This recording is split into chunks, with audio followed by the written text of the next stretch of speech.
It is time for the Streamline, everything you need to know in 10 minutes or less. Our top story this Thursday morning, the growing debate over vaccines. Health and Human Services Secretary Robert F. Kennedy Jr. will go before Congress today, outlining the Trump administration's 2026 health care agenda to the Senate. This will be the first time senators have questioned RFK Jr. since May.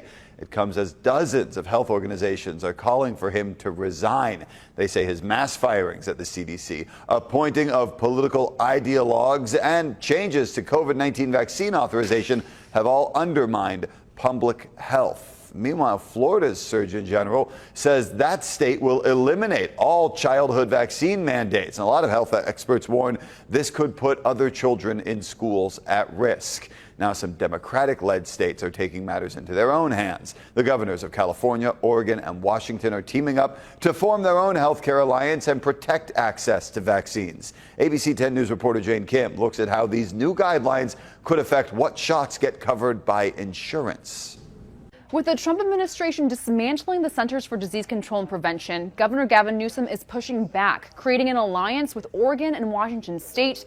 But with the national push and pull, on the local level, you may be wondering, how will I get a vaccine when I need it? And will it cost me more? I would call your doctor's office. I would call your local pharmacies. You can call your insurance plan to see, which pharmacies are covered, or you can call your pharmacy directly to see, if they take your insurance plan. If you do not have insurance, then you can come to one of our public health centers where we provide immunizations. That's Seyon Theolovipoven with San Diego County Public Health. Wednesday's announcement from California Governor Newsom and other West Coast leaders set a new course for access to vaccines. It also created some confusion about what comes next. As this next season comes upon us, the questions are coming out. What's appropriate for me? Am I getting the right vaccines? Do I not need a vaccine? According to the California Department of Public Health, cases of COVID are on the rise. Health experts also warn it's getting close to flu season. The next season brings all the respiratory viruses, whether it's COVID, whether it's influenza, things like RSV, which can be pretty serious to young children especially. When it comes to your insurance, coverage is set by insurance and coverage varies. Be sure to check in with your health insurer to find out if COVID and other vaccines are covered and what out-of-pocket costs may be associated with them. As you see, there are changes happening every day, and we're in close communication with our state health department. We routinely have calls with them to learn about their updates and if they change their stance or recommendations on anything. So we will continue to engage with the state health department. Jane Kim, ABC 10 News. We're working to secure our borders, remove dangerous illegal aliens, stop drug and human smuggling, and lock up these criminals as long as we can in our prisons. The Trump administration announced plans to open an ICE facility at a notorious Louisiana prison. It's going to be called Camp 57 at the Louisiana State Penitentiary, known as Angola. It's the country's largest maximum security prison, and it's got a reputation for bad conditions. In 2021, a judge found it was providing inadequate medical care to inmates. It's also been accused of forcing prisoners to pick vegetables in 100-degree heat at a site that used to be a plantation. DHS Secretary Kristi Noem acknowledged the prison's reputation and even said that's one reason why it was chosen. Camp 57 is expected to receive half of its capacity of 400 men by the end of this month. San Diego's Border Patrol arrested a 16-year-old boy for attempting to smuggle nearly 27 pounds of meth into the United States. It's about $32,000 worth of drugs. The teen was seen on surveillance cameras Saturday night near the San Ysidro port of entry. Agents say the teen told them he was hiking in the area. The teen and the drugs were both turned over to the DEA for investigation. Law enforcement agencies are starting to turn to drones to fight crime. Now, one artificial intelligence startup known as Flock Safety says it could get rid of most crime in America in less than a decade. Many police departments already use the company's network of 80,000 cameras, which provide license plate information and video surveillance. Flock Safety estimates its cameras help solve 1 million crimes a year.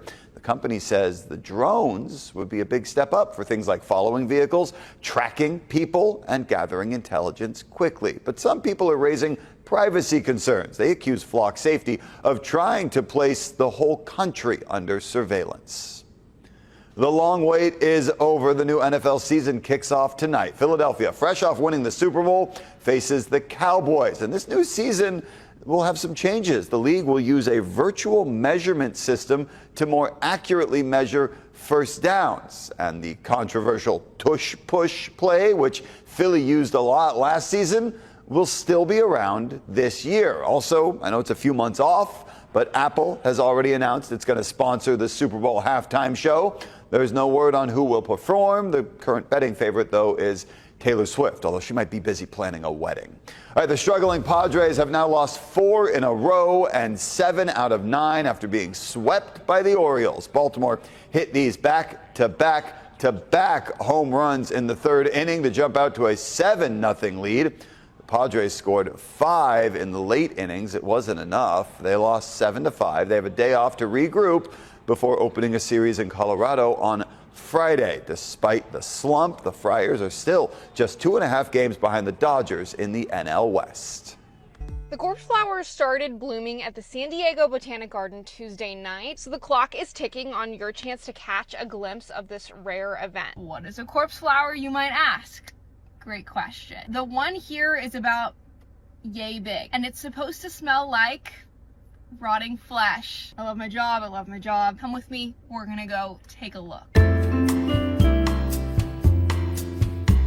The smell is definitely not as bad as I thought it was going to be. It's what we call an antisappointment, if you will. They're mostly interested in nighttime pollinators, so insects that are active at night, so they produce the most nasty smelling stuff at night. Do you see that big yellowish brown stick coming out of the top of the flower? That heats up at night to waft the dead body smell up and out of the flower. That's why the Botanic Gardens will be open until 10 o'clock on Wednesday night. You know, it's funny, like, if you go to a zoo, they're going to be like, people love baby pandas. At Botanic Gardens, people love big, smelly flowers. Why? You know, I don't know. That's like a philosophical question. Let's get nerdy. In each flower, there are hundreds of male and female flowers, giving the corpse flower a better chance of getting pollinated each time it blooms. Botanists here say each time the plant produces a bud, it can go one of 2 ways. It can produce more leaves, or it can produce a flower bud. If they determine that it's a flower bud, they will have a bloom in about 5 or 6 weeks. Now here's the catch, it's only blooming for the next day or 2, so if you want to come, you'll have to come either Wednesday or Thursday. Do not forget your nose plugs.